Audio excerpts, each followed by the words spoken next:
when did you invest into Charlie Morgan's thing? Because you spoke about that now. This is obviously in the time where you just started the agency going from 0 to 10. What led you to value that mentorship in the first place? You know? A lot of people here might be watching, might be looking at investing in mentorship and stuff like that. Look at me. The best thing you can do for yourself is get mentorship, because you are blind. You don't know how blind you are till you get mentorship.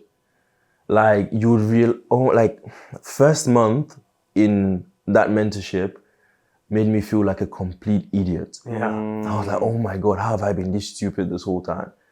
Like, what? Like, you just realize how much little and how ignorant you are when you get mentorship. So like, that was also one huge encouragement, because I didn't see immediate success, but I knew that I'm not the same person anymore. I knew that mindset. It's a mindset shift. I'm like, I'm never going to be one of those people who invest in mentorship and start asking for refund. Never. Because like, no information is wasted. Like, the second you get information, the second you get, especially like what you guys are doing with South Africans, like, you have no idea how hard it is to have access to all that knowledge that's over there when you're based in this continent. Because it's almost like we're 5 years behind sometimes. And it's like someone is literally just going to shortcut that process for you and just put everything within a couple of months, and you like, now you know exactly what to do. So you're not just working hard, you're working hard in the right direction. Like, for me, like, that was priceless.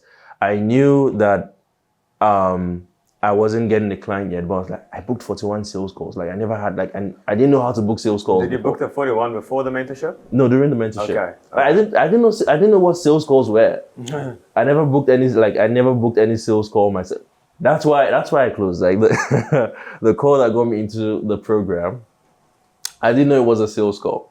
Yeah. I thought it was like, oh, these guys are so nice. Like, they just want to have. Like, this guy is so nice. He's helping you. What's going on? It was like at the end of the call when like they pitched me 10K, I was like, wow. Yeah, it was that my same reaction. I was like, that's the most amount of money I've heard someone say. Like, wow.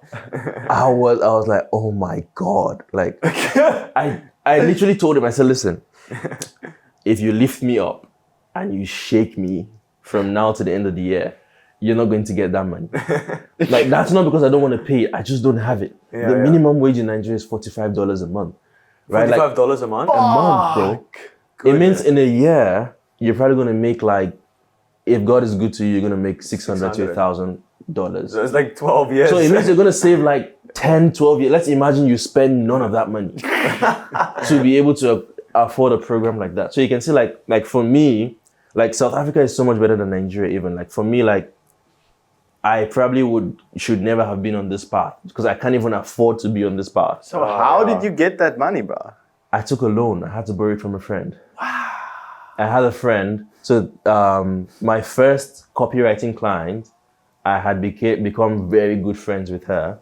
And she too was trying to start an agency at the time. We're trying to like make that agency thing work together.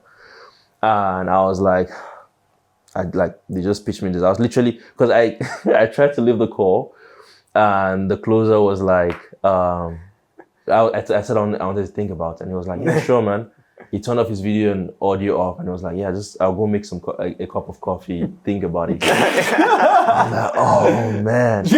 So like, I'm literally on my phone, like texting her that, okay, like, shit, this is what I'm in. She's like, yeah, like, go for it. Like, what the fuck do you mean I should go for it? Like, we don't have the money. What do you mean? She's like, yeah, like, she has this friend who's into crypto who's gonna like borrow us the money. I'm like, okay.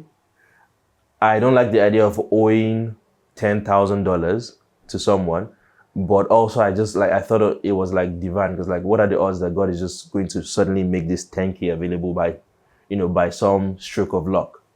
I'm like, okay, let's go for it.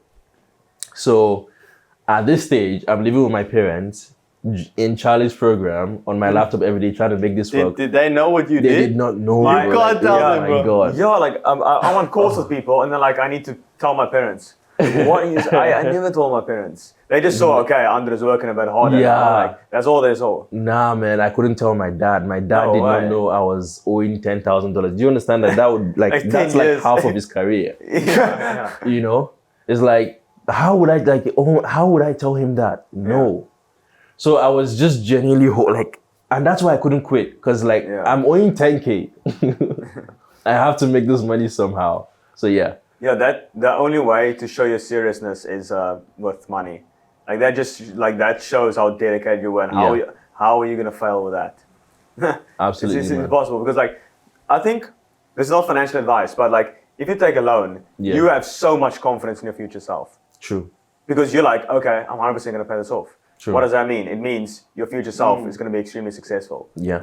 So there's not financial advice, but And it's like Tristan Tate who told an entire story about buying a car. I'll just quickly revise for people who don't know. It's like when they were 21, they made the first bit of money, and they decided to take. Let's say they made. No, the exact numbers. It was like $32,000 for the car. They had like 35 in their bank account. Okay, and so they decided to buy this car because that was Aston Martin cash. And then someone asked like, "Why you buy the car?" Whatever. It's like.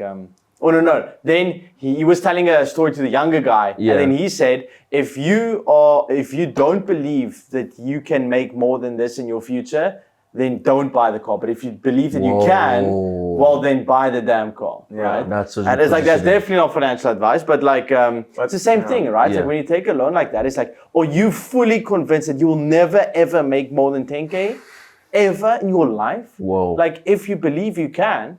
Well, then take the damn loan because this is the fastest way there. Absolutely.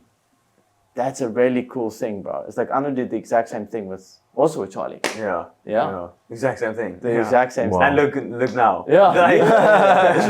And it's like now you look and you're like, it definitely was worth 10K. Of course, like looking bro, back. like But made like 10, 20 times more. Exactly. Exactly. So it's like that. Like just for anyone watching this, like you guys probably jump on sales calls. You guys are probably going to get to a point where you know you need a freaking mentor. The price is going to scare you, and the future of what is able to come as a result of that investment is the exact reason why the price is scary. And you shouldn't let that stop you, because if you let it stop you, then you might as well just go get a job. Just like you shouldn't say you're trying to be an entrepreneur and be on this path and not pay the sacrifice. I also think it's like the fear is just it's just a collective, quicker version of the fear that you would have experienced with time. It's like now at least you don't have to fear about what you're going to do, because now you know what you're going to do. You know, now you're just fearing about the amount of money, but it's like everything else is. Like, I mean, what is a mentor? Well, or what are you paying a mentor for? Well, you're essentially giving him money to buy back time. Time as in mistakes that you don't have to go through, information you don't have to learn because he has learned it and put it into, a structured manner for you. And you're essentially just buying back time.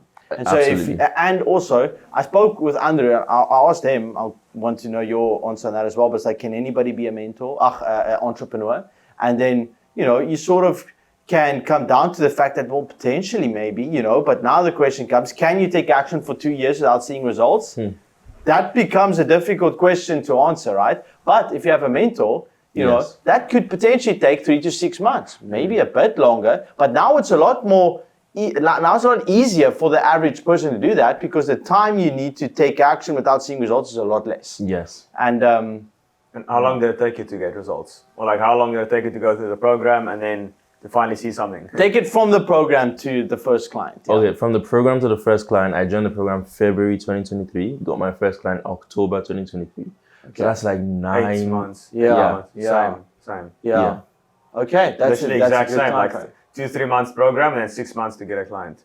So it's 8 to 9 months. Literally exact same. Tough freaking time. Yeah, but that's the thing. Entrepreneurship is like 9 out of 10 struggle for like a year. Yes. Yes. But like corporate job and like university, it's like, okay, it's 6 out of 10 struggle, but for 40 years. It's delayed struggle, bro. Yeah. It's 6 out of 10 struggle for 40 years. Entrepreneurship is like fucking rough for a year, but then it's freedom for kind of forever. Part of your soul dies every day if you I sort of had some passion for what I did previously in my 9 to 5, but it was more directed towards the people I worked with. The actual work that I did was like that was terrible, bro. I never saw a future in that. And that, like, contrast, I mean, we spoke about this now, like, earlier on the pod, is like the contrast of where I was and the suffering that I could see in my projected self 10 years down the line was so much more than the perceived failure I could experience if I were to take action on entrepreneurship. I'm like, fuck this. It physically cannot be worse than right now. So the only other way is up, right? Exactly. And so that's what led me to take action.